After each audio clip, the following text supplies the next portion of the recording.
they asked for questions from the audience, so I raised the question of Michael Behe's concept of irreducible complexity and how these amazing biological machines occur in these very simple, quote-unquote, organisms. How can that happen? How can that develop early in the process when it's so complex? Did you hear that quote? The most efficient machine in the universe, in a one-celled organism. That goes against evolution. And then this one guy raised his hand in the room and said, well, that whole irreducible complexity was debunked in the case in Dover, Pennsylvania. No, it wasn't. They have a theory called co-option, which says that, the bacteria borrowed parts from other biological areas somehow, and somehow all those borrowed parts arrived in the bacteria. Now remember, there's not much evolution that occurs in a single-celled organism, but somehow all of these parts were borrowed from other organisms. And you know what? Even when they borrowed the 10 or 12 from others, this biological motor has 40 parts. Where are you getting the other 20 from? They're not found in nature. They're not there. That doesn't debunk the theory. That's a really poor answer to Michael Behe's objection. It doesn't debunk it at all. There's a massive problem of how did those parts arrive in the bacteria, and also where are all the other 20 parts that are missing?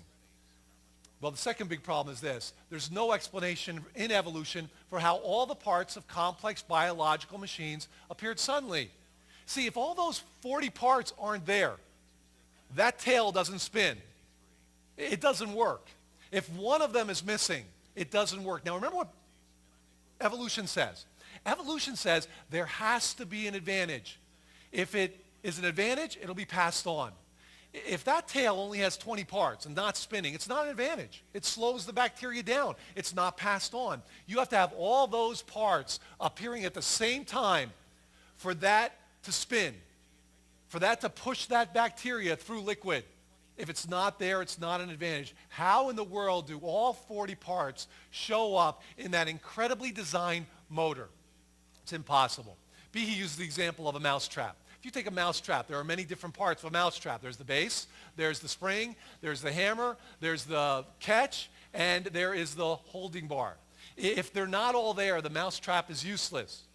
It's useless. It doesn't work. If you take out the holding bar, it doesn't work. If you take away the base, it doesn't work. That's the principle of irreducible complexity. You need all the parts for it to work. That's true of the bacteria flagellum. It's true of our eyes. All the parts have to appear.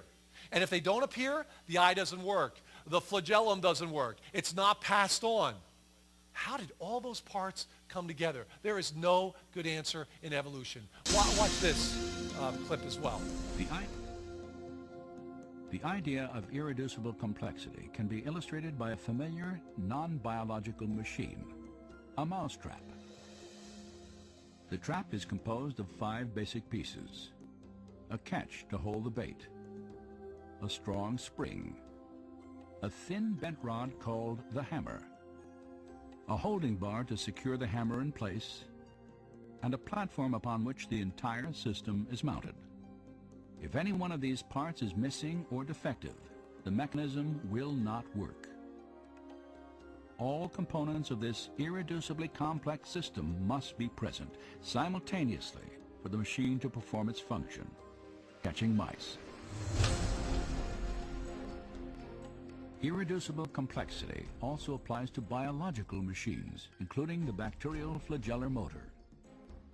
All told, there are about 40 different protein parts which are necessary for this machine to work. And if any of those parts are missing, then either you get a flagellum that doesn't work because it's missing the hook or it's missing the drive shaft or whatever, or it doesn't even get built within the cell.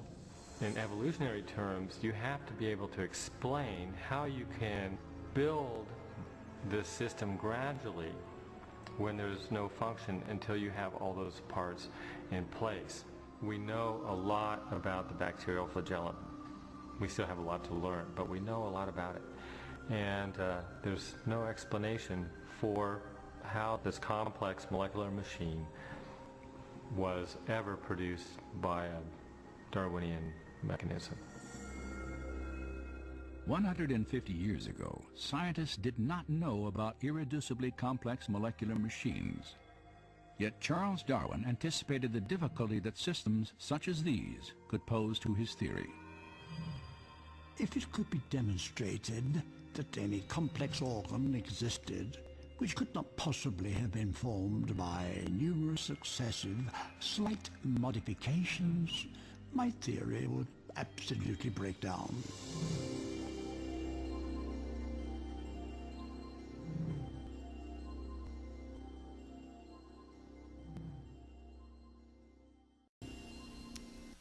And I believe it does. It does. When you look at that bacteria flagellum, his theory breaks down. There's no possible way all those parts could have formed via evolution early on in the process. Remember, a single-celled organism with this amazingly complex motor, the most efficient motor in the universe. Wow, right there in the bacteria. Think about the eye. 40 different parts, all must be present to work. And look at the complexity of just one of those parts, the retina, 11 layers. How can that develop through evolution? All the parts need to be there for it to work. Otherwise, it doesn't give an advantage, and according to evolution, now we're quoting evolution, it will not be passed on to the offspring. It will not be passed on. Doesn't give an advantage. How can all 40 parts show up? Taking light. The light comes in through your eyes, into the nerve endings. It's transmitted to brain cells that are specifically designed to read those inputs that are coming from the eye and create an image in your brain. Wow. How complex is that? Can't happen through evolution.